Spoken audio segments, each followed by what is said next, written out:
तो वहीं रहती है, कान वहीं रहता है, नाक वहीं रहती है, हाथ पांव वहीं रहते हैं, पर आंख देखती नहीं है, कान सुनता नहीं है, जुबान बोलती नहीं है, हाथ उठता नहीं है। ईमानदारी से बताओ, शरीर से कौन चला गया?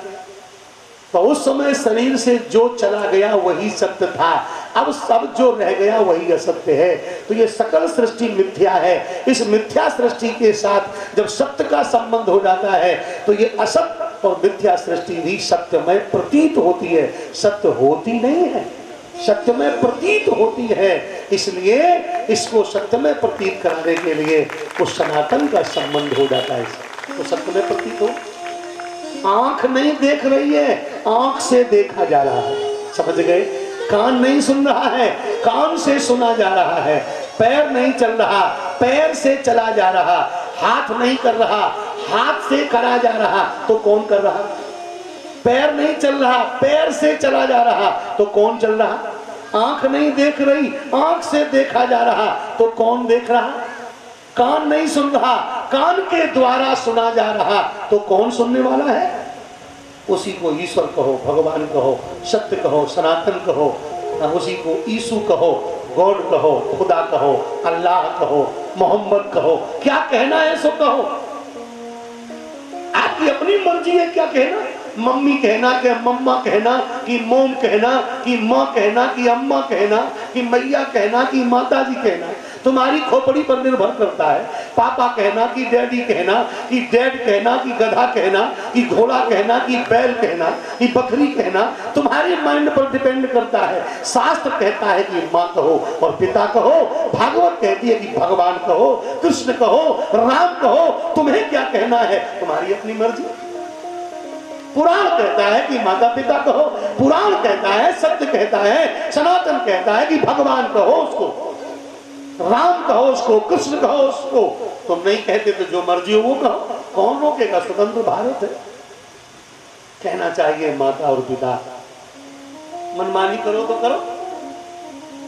इसलिए मैं निवेदन कर रहा था, त्रिसर्गो मृषा धामना स्वेन, ये तीनों प्रकार की सृष्टि मिथ्या है, पर स्वयं धामना, स्वयं गतिमान हो रही है। तो स्वयं गतिमान होने में कारण कौन है? वो सत्य सनातन परमात्मा। तो आगे लिखा है, निरस्तकवकम सत्यम परम धीमहि। तो जब इस असत संसार में उस सत्य संबंध का चिंतन हम करते हैं तो माया निरस्त हो जाती है और सत्य सनातन में बुद्धि हमारी लग जाती है।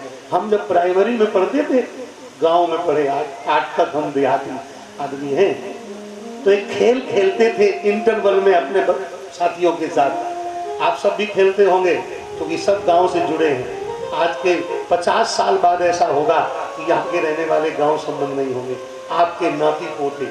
आप तो अभी गांव जानते हो ना। तो एक खेल खेलते हैं बच्चे, अगर हमें छुओ तो जाने, समझ गई? देखो कितनी मुस्कुरा रही, सबने खेला होगा।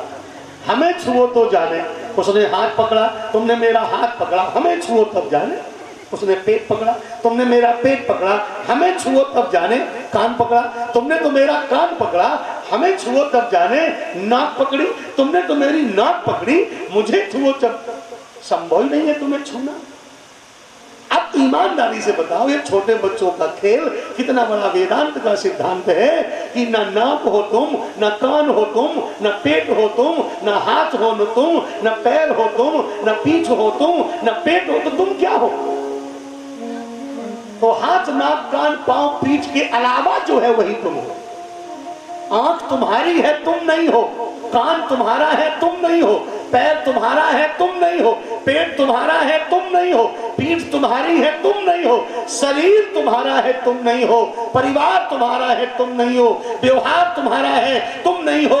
ये संसार तुम्हारा है, तुम नहीं हो। तो तुम क्या हो? इस संसार के मालिक तुम हो, इस परिवार के मालिक तुम हो, इस शरीर के सत्य सत्ता तुम हो। इसलिए ईश्वर तुम हो, भगवान तुम हो, गॉड तुम हो, खुदा तुम हो, अल्लाह तुम हो, यीशु तुम हो। तुम परमात्मा हो, तुम परमात्मा के अंश में ही हो। इसलिए अपने को हमेशा ईश्वर संबंधी मानना चाहिए कि हम परमात्मा से सतत संबंधी।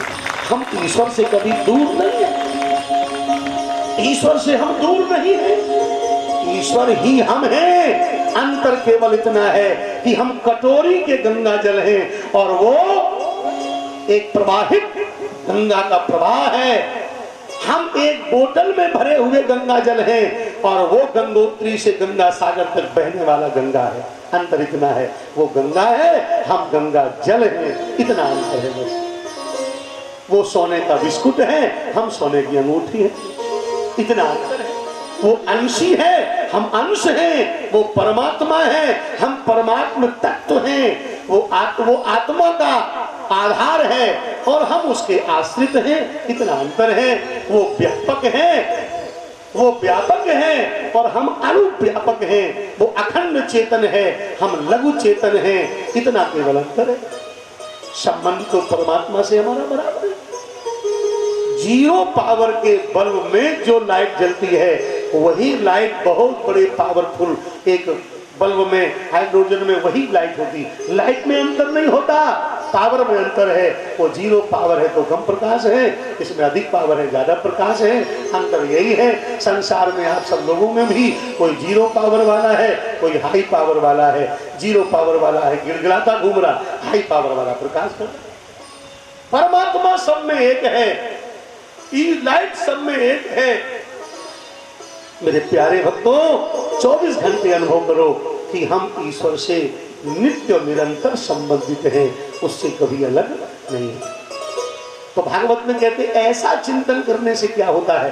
बोले ऐसा चिंतन करने से माया निरस्त हो जाती है। माया क्या है? मैं अरु मोर तोड़ते माया, यही बस कीन्हे जीव निकाया। ये जो झंझट है, मैं मेरा मेरा मेरा, ये माया है। अच्छा, दुनिया का जितना झगड़ा है वो मैं और मेरे के कारण है। बोलो, जितने केस हैं जाकर के देखो अदालत में, उनके कारण पूछो तो मैं और मेरा, मैं और मेरा, इसी से दुनिया के झंझट हैं। और मैं मेरा खत्म हो जाए, सारे झंझट खत्म हो जाए। तो मैं और मोर ये माया है। और ये माया कब खत्म होती है? जब आपको पता चलेगा कि उसी परमात्मा के अंश ये भी हैं, उसी परमात्मा के अंश हम भी हैं। हम सब ईश्वर की सत्ता में वास करते, परमात्मा ही सबका पिता है। हम सब एक परिवार के सदस्य हैं। प्रेम से रहना हमारे जीवन का कर्तव्य और व्यवहार होना चाहिए। सारा सामंजस्य बन जाए तो कहते निरस्त कुहतम, कुहत माने अविद्या और निरस्त माने निरस्त होना। तो जो इस ईश्वर सत्ता की अनुभूति कर लेता उसकी माया निरस्त हो जाती है। ऐसे उस सत्य सनातन परमात्मा के चरणों में हम सब प्रणाम करते हैं, नमस्कार करते हैं। ये पहले श्लोक की चर्चा हुई। दूसरे श्लोक में भागवत के विषय का वर्णन किया गया। पहले श्लोक में वस्तु, दूसरे श्लोक में विषय और तीसरे श्लोक में स्वरूप भागवत जी का वर्णन है। विषय क्या है भागवत में? वस्तु कहते हैं सत्यता को। सत्यम वास्तविकम वस्तु ब्रह्म। तो वस्तु माने परमात्मा और विषय माने संसार। तो भागवत में कौन सा विषय वर्णन किया गया? तो वर्णन करते हैं, बोले धर्मा प्रौंझित अकैतवोत्र। अकैतव माने होता है निष्कपट। भागवत में निष्कपट धर्म का वर्णन किया गया। इसका मतलब कपट धर्म भी होता है। ऐसा क्यों लिखा? उसका एक कारण है। किसी दुकान के आप रेगुलर ग्राहक हैं और एक बार दुकानदार ने अपना कटपीस दुकान से निकालने के लिए आपको सौंप दिया। आप घर में आए, पीस अच्छा नहीं निकला, आपका विश्वास टूट गया। अब उसकी दुकान पर कभी नहीं जाएंगे। इसका मतलब जिंदगी भर हमें ठगा होगा। अब बहुत दिन आप दुकान पर नहीं गए सौदा लेने, कभी दुकान के सामने से निकल पड़े। अब उसको तो पता है कट पीस दे चुका हूं इनको एक बार, जानता हूं समय। जैसे ही दूर से देखेगा बड़ी लंबी नमस्कार करेगा और जबरदस्ती एक बार दुकान पर बुला ही लेगा। आओ तो एक, बोले नहीं नहीं, अरे एक बार, बोले नहीं, अरे हम जानते हैं आपका मन क्यों दुखी है, आओ तो जबरदस्ती बिठाएगा और फिर वो सही बताएगा कि देखो भाई वो कपड़े की गांठ ही गलत आ गई थी, तो अब क्या करें, अब दुकान है तो निकालना तो पड़ेगा, ऐसा करो, माफ करो, कभी आपके साथ कुछ गड़बड़ नहीं। अब देखो ये जो दूसरी गांठ आई है एकदम बढ़िया, आप कहोगे बिल्कुल नहीं करके देखो, फिर जबरदस्ती आपको अच्छा माल एक बार वो देगा विश्वास बहाल करने के लिए। तमाम गारंटी लेगा कि नहीं नहीं अब बिल्कुल ठीक निकलेगा, ऐसा वैसा तमाम। मैंने ये क्यों कहा? आपको समझाने के लिए। ऐसे ही भगवान व्यास जी के हम लोग रेगुलर ग्राहक हैं। जितने भी पुराण लिखे व्यास भगवान ने लिखे, हम लोग पुराणों कथा सुनते रहे, सुनाते रहे, करते रहे। व्यास जी ने कट पीस बना दिया। कौन? महाभारत। यद्यपि महाभारत पांचवें वेद के समान है, पर उसे इतिहास कहा गया, ना वेद कहा गया, ना पुराण कहा गया। क्यों? क्योंकि उसमें कपट धर्म का प्रयोग किया गया और वैष्णव जनों को किसी परिस्थिति में कपट धर्म स्वीकार नहीं है। अब वो जब कटपीस बन गया, अब उसे निकालना तो था ही। व्यास भगवान ने इतिहास की मोहर लगाकर और इतनी कथाएं उसमें भर दी कि कहा गया है कि महाभारत में जो कथा ना हो वो दुनिया के किसी पुराण में कथा नहीं मिलेगी आपको। 24 लाख श्लोकों का है, आजकल 1 लाख श्लोक प्राप्त है उसके, बाकी तो सब गायब हो गए।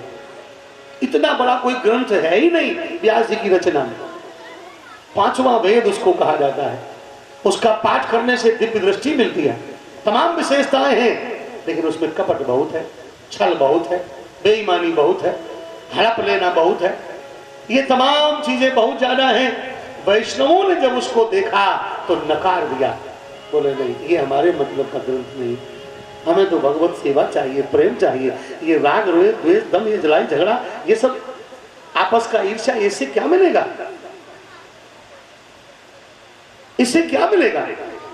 हमें तो रामचरितमानस जैसा इतिहास चाहिए कि अयोध्या जैसे चक्रवर्ती सम्राट की बड़ी संपत्ति को 2 भाइयों के बीच में गेंद बनाकर के फेंका जा रहा। भरत कहते राम, राम कहते भरत। अयोध्या का राज बेचारा लज्जित हो रहा, इतनी बड़ी संपत्ति जिसको देखकर कुबेर लज्जित हो, पर भाई भाई के प्रेम में संपत्ति का क्या हाल हो रहा है। और यहाँ एक दूसरे को हड़पने के लिए सब मुझे मिले, ये सब ठीक नहीं। हटाओ इसको। महात्माओं ने उसको नकार दिया। व्यास भगवान ने कहा संतों कृपा करो, मेरी रचना है, मेरी रचना में खोट पैदा हो जाएगी, आप इसे इतिहास मान करके इसका अध्ययन करो, जनरल नॉलेज के लिए हो गया ये। तो फिर ये पूर्ति कैसे हो? तब भगवान व्यास ने भागवत की रचना करी, एक बहुत दिव्य ग्रंथ की रचना करी, जिस ग्रंथ में कहीं लेश मात्र भी छल और कपट नहीं है। और दूसरे श्लोक में व्यास भगवान ने ऐसे वैष्णव जनों को राजी करने के लिए अपनी बात खोलकर कह दी कि धर्मा प्रोज्यतकैतरोत्र परमो निर्मत्सराणाम सताम वेद्यम तापत्रयोन्मूलनम। हे वैष्णव जनों, हे सज्जनों, हे साजनों, हे सनातनी, हे भगवत प्रेमियों, हे भगवतानुरागी, अब हमने जो भागवत आपको समर्पित किया है, निश्चित रूप से इसमें निष्कपट धर्म का वर्णन है, मात्सर्य रहित लोगों का इसमें अधिकार है, सत्य को प्राप्त करने की गारंटी है, ईश्वर को हृदय में कैद करने की इसमें क्षमता है। कोई भागवत सुनने की इच्छा मात्र करे तो सद्यो हृदय वरुद्धते कृत भी शुश्रूष भी तत्क्षणात्। सुनने की बात तो छोड़ो, कोई भागवत सुनने की इच्छा करेगा तो भगवान उसके हृदय में आकर विराजमान हो जाएंगे, ये मेरी गारंटी है।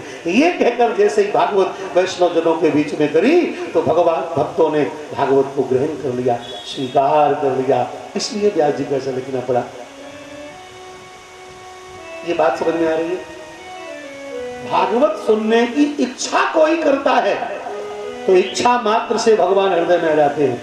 सद्यो हृदय अवरुद्धतेत कृत भी शुश्रूष भी तत्क्षणात्। शुश्रूष भी का अर्थ है सुनने की इच्छा, श्रोतमिच्छु, और तत् माने उस क्षणात् माने क्षण से, उसी क्षण से परमात्मा हृदय अवरुद्धते, हृदय माने हृदय, अवरुद्धते का मतलब होता है बंद जाना, कैद हो जाना, बंद हो जाना, मतलब आने के बाद फिर कभी जा ना सकें। जो भागवत सुनने की इच्छा करता है तो भागवत सुनने की इच्छा मात्र से भगवान उसके हृदय में हमेशा के लिए आकर के ठहर जाते, फिर वहां से कभी जाते नहीं। ऐसी भागवत की महिमा गाइए। बोलिए भागवत भगवान की जय। तीसरे श्लोक में भागवत के स्वरूप का वर्णन किया। भागवत का स्वरूप कैसा है? बहुत प्यारा। आओ। निगम कल्प तरोरि गलितम फलम सुखमुखादमृत द्रव संयुतम पिबत भागवतम रसमालयम मुहुरहो रसिका भुवि भावुका। हम आपको एक बात धन्यवाद देना चाहते हैं, विशेषकर अपनी माताओं को। आज जब कथा का माहौल बहुत श्रृंगारिक कर दिया है लोगों ने, उस श्रृंगारिक माहौल में आप लोग ये सिद्धांतों की चर्चा इतने शांति से सुन रही हो, आपको बहुत धन्यवाद है। ऐसे सुनोगे तो बहुत आनंद आएगा। हमारी सनातन धर्म की संपत्ति है ये भागवत, रामायण, गीता, पर ये बात भी दुख के साथ कहनी पड़ रही है कि आज हम लोगों ने ही किस कारण से मुझे नहीं मालूम इन कथाओं को इतना श्रृंगारिक कर दिया। पूरे 3-4 घंटे नाचना गाना हो अल्लाह करके 4 घंटे बीत जाते हैं। सिद्धांत लोगों के समझ में नहीं आते, जो वास्तविकता है पुराणों की वो विलुप्त होती जा रही। पर हमें ऐसी अपेक्षा नहीं थी कि शहर के लोग, शहर की बस्ती में भी ऐसे श्रोता होंगे कि जहाँ ऐसे वेदांत के सिद्धांत भी सुनने में रुचि रखेंगे। सब कुछ होगा, झांकियाँ भी बनेंगी, गीत भी गाए जाएंगे, बधाइयाँ भी होंगी, सब कुछ होगा। पर उसके पहले भागवत का मूल आधार क्या है, इसके निर्माण का कारण क्या है, इसकी उपयोगिता क्या है, इसमें सिद्धांत क्या है, हम लोगों के लिए इससे लाभ क्या है, इन बातों को सीखना बड़ा जरूरी है, सुनना बहुत जरूरी है। मेरे प्यारे कथा प्रेमियों, भागवत की कथा केवल धार्मिक अनुष्ठान नहीं है, भगवान से मिलाने वाली कथा है, पर ये पहले इंसान बनाने वाली कथा है। पहले भागवत इंसान बनाती है, फिर इंसान को बनाकर भगवान से मिलाती है। ये भगवान की कथा है। जैसे कोई माँ पहले बच्चे को नहलाती है, अच्छे कपड़े पहनाती है, क्रीम पाउडर करती है, मोटा मोटा काजल लगाती है, फिर ले जाकर पापा की गोद में, ऐसा करती हो कि नहीं? कौन कौन करती हो, हाथ भागी बताओगी? हाँ, ये बात करना चाहिए। गंदा बच्चा कभी पापा की गोद में माँ नहीं देती है, और गंदा बच्चा पापा गोद में दिया तो बिना डांट पड़े बचेगी नहीं। इसी प्रकार भागवत माँ है, भागवत कथा माँ है, परमात्मा पिता है। हम लोग संसार के कचरे में लिपटे गंदे बच्चे हैं, तो भागवत कहते हमें नहलाती है, धुलाती है, अच्छे सदाचार के कपड़े पहनाती है, प्रेम का पाउडर लगाती है, श्याम के रंग का काजल लगा देती है, और फिर गोविंद की गोद में जाकर हमें बिठा देती है। ये भागवत का प्रयोग, ये भागवत का व्यवहार है। इसलिए भागवत के सिद्धांतों को बड़े प्रेम से सुनना चाहिए। भगवान की गोद मिलने में कोई संदेह नहीं है, अगर भागवत में प्रेम हो गया तो। आओ, तीसरे श्लोक में भागवत के स्वरूप का वर्णन किया गया। आहा, निगम कल्प तरोरी गलितम फलम सुकुमुखादम मृत द्रव संयुतम पिबत भागवतम रसमालयम मुहुरहो रसिका भुवि भावुका। वेद वृक्ष का पका हुआ फल है भागवत। निगम कल्प तरोरी गलितम फलम, एक एक शब्द को सुनो, अर्थ साफ हो जाएगा। निगम माने वेद, कल्पतरो, कल्पतरो माने कल्प वृक्ष, गलितम फलम, गलितम फलम हिंदी है बिल्कुल, गला हुआ फल, पका हुआ फल, अति परिपक्व, बिल्कुल ऐसा लगे जैसे रस्ट पकने वाला है, जरा सा टच हो जाए तो रस्ट पकने लगे, उसे कहते गलितम फलम, परिपक्वम। गलितम फलम सुकुमुखारम मृत द्रव संयुतम। एक देहाती बात आपसे पूछ ले, आम का पेड़, आम के पेड़ में फल लगा और फल वो पका हुआ, और उस पके हुए फल में अगर तोते की चोंच लगी दिखाई पड़ जाए तो उसे पाने की आतुरता बढ़ जाती ना। क्यों? अति मीठा होगा, एक तो पका फिर तोते ने काटा। कच्चे आम में भी अगर तोते की चोंच लगी दिख जाए तो बच्चे भी जुआ खेलने को तैयार हो जाते, शर्त रख लो 100-100 रुपया। क्यों? बोले पका होगा। दूसरा कहता धर कच्चा है, पका कैसे होगा? अरे बोले तोते ने काटा है, तो तोते के काटने पर जब कच्चे फल भी पके मीठे होने के लिए हम गारंटी ले सकते हैं, तो ये तो भैया वेद वृक्ष का पका हुआ फल है। और सुखदेव रूपी तोते ने इसमें चोंच भी लगा दी। अब इसकी मिठास में संदेह कहाँ रह गया? अब इसकी मिठास में संदेह कहाँ रह गया? श्री सुखदेव जी ने चोंच लगाकर इसमें अमृत द्रव भर दिया। अब तो मेरे प्यारे इस अमृत द्रव को पियो, कब तक पियो? बोले जब तक भगवान के चरणों में प्रेम ना हो जाए तब तक लगातार पीते रहो। सबसे अच्छी बात यह है, पिबत भागवतम रसमालयम मुहुरहो रसिका भूमि भावुका। सबके सामर्थ्य की बात नहीं है। भूमि रसिका भावुका, इस पृथ्वी पर जो रसिक जन है, जो भावुक जन है, जो प्रेमी जन है, उन्हीं का सामर्थ्य है कि बार बार भागवतामृत का पान कर पावे, नहीं तो कहाँ मन लगता है साहब। तुलसी पुरले पापते हरि चर्चा न सुहाए, जैसे ज्वर के जोर दे भोजन को रस जाए। बड़ी कृपा है आप लोगों पर भगवान की, जो इतना मन लग रहा है आपका कथा में। नहीं तो लोग थोड़ी थोड़ी देर में कुछ गाना बजाना करना चाहते हैं। आप पर भगवान की महती कृपा, और ये पहचान है। अगर कथा में मन जरा भी हटे तो समझो पाप ने अटैक किया, और कथा में मन डटे तो समझो पाप कोसों दूर भागा। सुनिश्चित बात है। प्रकाश जहां होता है अंधेरा वहां नहीं होता। प्रकाश के हटते अंधेरा अपना कब्जा जमा लेता। जहां पुण्यों का प्रकाश होता है, जहां कथा का प्रकाश होता, वहां पाप का अंधेरा भाग जाता है। और मन कथा से हटा कि पाप के अंधेरे ने अपना कब्जा कर लिया, तो थोड़ी थोड़ी देर में आपको अनुभव होता रहेगा। पाप अटैक कर रहा है, मतलब मन कथा से भटका, इधर उधर ताक झांक शुरू हुई, समझ लो पाप ने अटैक शुरू कर दिया। सावधान हो जाओ, मन को फिर लगा दो कथा में, तो पाप का प्रभाव दूर हो जाएगा। चला प्यारे भक्तों, बाबा वर्णन करते हैं, जब तक जीवन रहे और जब तक भगवान में प्रेम ना हो जाए तब तक भागवत कथा का श्रवण करते रहो। आइए, वाह। मड़ियाओं की धरती पर सबसे पहले बुलाने वाले यजमान हमारे पंकज, इनके पिताजी आ गए श्री राधे नाम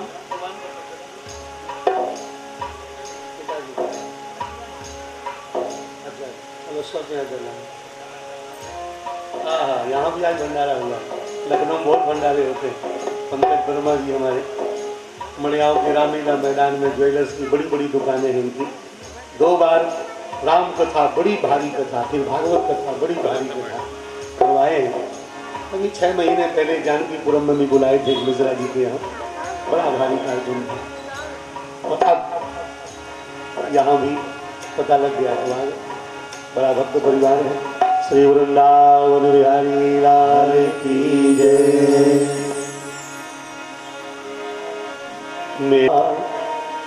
मेरे मन बस गए गोपाल, मैं उनकी भई जोगनिया। मेरे मन बस गए गोपाल, मैं उनकी भई जोगनिया। मेरे मन बस गए गोपाल, मैं उनकी भई जोगनिया। मेरे मन बस गए गोपाल, मैं उनकी भई जोगनिया। मैं उनकी भई जोगनिया, मैं उनकी भई जोगनिया। मैं उनकी भई जोगनिया, मैं उनकी भई जोगनिया। मेरे मन बस गए गोपाल, मैं उनकी भई जोगनिया। मेरे मन बस गए गोपाल, मैं उनकी भई जोगनिया। मेरे मन बस गए गोपाल, मैं उनकी भई जोगनिया। मन बस गए गोपाल, मैं उनकी भई जोगनिया। मुख सामन बड़ा सलोना, जैसे हो कोई खिलौना। मुख सामन बड़ा सलोना, जैसे हो कोई खिलौना। मुख सामन बड़ा सलोना, जैसे हो कोई खिलौना। मुख सामन बड़ा सलोना, जैसे हो कोई खिलौना। घूंघर बारे बार, मैं उनकी भई जोगनिया। काले घूंघर बारे उनकी भाई जोगनिया पारे भूहर पारे पार मैं उनकी भाई जोगनिया मैं भूगल वाले पार मैं उनकी भाई जोगनिया मेरे मन बस गए बदलाव मैं उनकी भाई जोगनिया मेरे मन बस गए गोपाल मैं उनकी भाई जोगनिया मैं उनकी भाई जोगनिया मैं उनकी भाई जोगनिया मैं उनकी भाई जोगनिया मैं उनकी भाई जोगनिया मेरे मन बस गए गोपाल मैं उनकी भाई जोगनिया मेरे मन बस गए गोपाल मैं उनकी भाई जोगनिया श्रीमान कृष्णलाल की जय। तो जो रसिक लोग हैं, जो भावुक लोग हैं, वो सारे जीवन कथामृत का पान करते हुए का वर्णन किया। 1000 वर्ष से कथा चल रही। ऋषियों ने पूछा कि महाराज कलयुग के लोगों का उद्धार कैसे होगा, क्योंकि कलयुग के लोगों की आयु छोटी होगी, बुद्धि मंद होगी, भोजन दूषित होगा, संग कुसंग होगा। ये सारे दोष बताए हैं कलयुग में।